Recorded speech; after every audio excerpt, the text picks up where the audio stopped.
Wish you very happy and beautiful good morning, all my dear friends. Chapter 4 part B शक्ति और surgeon. कल्पना surgeon का आरंभ है। आप अपनी मनचाही चीज की कल्पना करते हैं, अपनी कल्पना पर दृढ़ इच्छा शक्ति का प्रयोग करते हैं और अंत में अपनी मनचाही चीज का सर्जन कर लेते हैं। जॉर्ज बर्नार्ड शॉ, नोबेल पुरस्कार विजेता एंड नाटककार। इसे दें, इसे पाए। याद रखें, आकर्षण का नियम कहता है कि आप जो भी देती हैं वही आप पाते हैं। यदि आप आकर्षण के नियम को किसी दर्पण, गुंज, बूमरैंग या फोटोकॉपी मशीन जैसा मान लें तो आपको ज़्यादा अच्छी तरह समझ में आ जाएगा कि इसे सफल बनाने के लिए कैसी कल्पना और एहसास करना चाहिए। आकर्षण का नियम एक दर्पण की तरह है, क्योंकि दर्पण केवल सामने मौजूद चीज़ की छवि दिखाता है। आकर्षण का नियम एक गूंज की तरह होता है, क्योंकि आप जो भी भेजते हैं उसी की गूंज आपके पास लौटती है। आकर्षण का नियम एक बूमरैंग की तरह है, क्योंकि आप जो फेंकते हैं ठीक वही आपके पास लौट कर आता है। आकर्षण का नियम किसी फोटोकॉपी मशीन की तरह है, क्योंकि आप जो भी देते हैं उसी की हूबहू प्रतिलिपि आपको मिलती है। कुछ साल पहले मैं अपने काम के सिलसिले में पेरिस गई थी।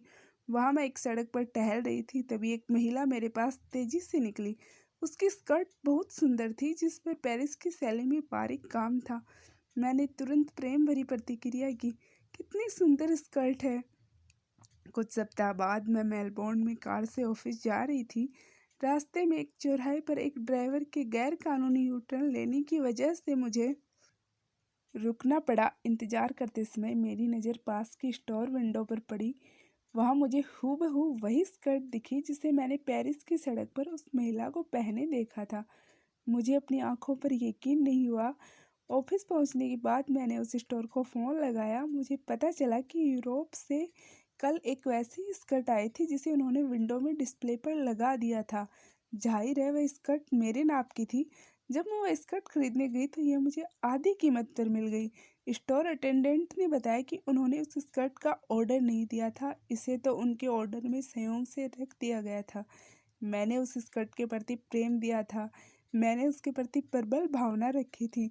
नतीजा यह हुआ कि अप्रत्याशित परिस्थितियों और घटनाओं के माध्यम से यह पेरिस से ऑस्ट्रेलिया की उस उपनगरीय दुकान तक पहुंच गई।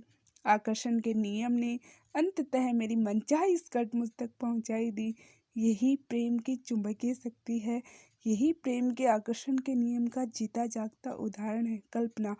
यह संसार हमारी कल्पनाओं का कैनवास है। हेनरी डेविड थोरो, अंतर्ज्ञानवादी लेखक।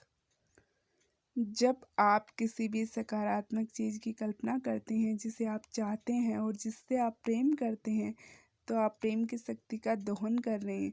जब आप किसी सकारात्मक या अच्छी चीज़ की कल्पना करते हैं और इसके लिए प्रेम महसूस करते हैं, तो आप प्रेम दे रहे हैं और बदले में आपको यही मिलेगा। यदि आप इसकी कल्पना कर सकते हैं और इसे महसूस कर सकते हैं, तो आप इसे प्राप्त भी कर सकते हैं। शर्त इतनी है कि आपको इसकी कल्पना विश्वास और प्रेम से करनी होगी। आप जिसकी कल्पना कर रहे हैं उससे किसी दूसरे व्यक्ति को नुकसान नहीं होना चाहिए। किसी दूसरे को नुकसान पहुंचाने वाली चीज़ की कल्पना प्रेम से नहीं, प्रेम की कमी से उत्पन्न होती है। और निश्चित रूप से किसी भी तरह की नकारात्मकता, भले ही ये काल्पनिक हो, भेजने वाले व्यक्ति के पास उतनी ही प्रबलता से वापस लौटेगी। आप जो देते हैं वही आपको वापस मिलेगा। लेकिन मैं आपको प्रेम और कल्पना की शक्ति के बारे में एक जोरदार बात बताना चाहती हूँ।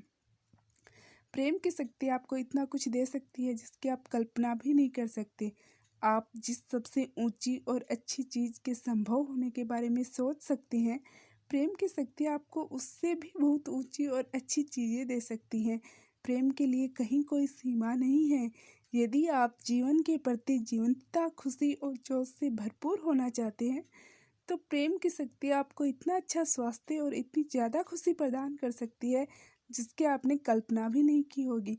मैं यह बात आपको इसलिए बता रही हूँ ताकि आप अपनी कल्पना की सीमाओं को तोड़ने का साहस करें और अपने जीवन को सीमित रखना छोड़ दें। अपनी कल्पनाशीलता को तार्किक सरहदों के पार ले जाएं और अपनी मनचाही चीज़ के सर्वश्रेष्ठ व सर्वोच्च स्वरूप की कल्पना करें। बेहतरीन जीवन जीने वाले और हमेशा परेशान रहने वाले व्यक्ति में केवल एक ही चीज़ का अंतर होता है, वह है प्रेम। जिन लोगों का जीवन बेहतरीन होता है वे अपनी मनचाही और प्रिय चीज़ों की ही कल्पना करते हैं। इसके अलावा वे बाकी लोगों की तुलना में उनके प्रति ज़्यादा प्रेम महसूस करते हैं। दूसरी ओर विपरीत परिस्थितियां झेलने वाले लोग बिना प्रेम के अपनी कल्पना शक्ति का इस्तेमाल करते हैं, इसलिए वे अनचाही और अप्रिय चीज़ों की कल्पना में ही उलझे रहते हैं। जाहिर है वे अपनी इस कल्पना की वजह से उत्पन्न नकारात्मकता को भी लगातार महसूस करते हैं। देखने में तो यह बहुत छोटी सी चीज़ है, बहुत छोटा सा अंतर है, लेकिन इससे लोगों के जीवन में बहुत बड़ा फर्क पड़ता है। आप अपने चारों ओर कहीं भी नज़र डाल लें, आपको यह फर्क दिख जाएगा। मास्टरमाइंड का समूचा रहस्य कल्पना के उपयोग में छिपा है। क्रिश्चियन डी लॉर्डसन, नव विचारवादी लेखक। इतिहास गवाह है कि जिन लोगों ने असंभव की कल्पना करने का साहस किया वही तमाम मानवीय सीमाओं को तोड़ गए। मानव उद्यम के हर क्षेत्र में, चाहे यह विज्ञान हो या चिकित्सा, खेल हो या कला या तकनीकी, जिन लोगों ने असंभव की कल्पना की उन्हीं के नाम इतिहास में अंकित है। अपनी कल्पना की सीमाओं को तोड़कर उन्होंने दुनिया को बदल कर रख दिया। आपका पूरा जीवन वैसा ही है जैसी आपने इसकी कल्पना की है। हर वह चीज़ जो आपके पास है या नहीं है, आपकी कल्पना के अनुरूप ही है। आपके जीवन की हर स्थिति और परिस्थिति वैसी ही है जैसी आपने इसके होने की कल्पना की है। समस्या यह है कि कई लोग सबसे बुरे अंजाम की कल्पना करते हैं। ऐसे लोग सबसे शक्तिशाली अस्त्र का इस्तेमाल अपने ही खिलाफ कर रहे होते हैं।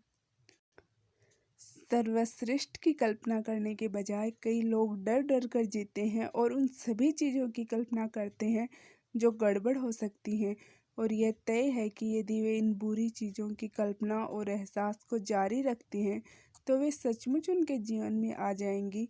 आप जो भी देते हैं वही आपको मिलता है, इसलिए अपने जीवन के हर क्षेत्र में सर्वश्रेष्ठ और सर्वोच्च को ही महसूस करें और उसी की कल्पना करें।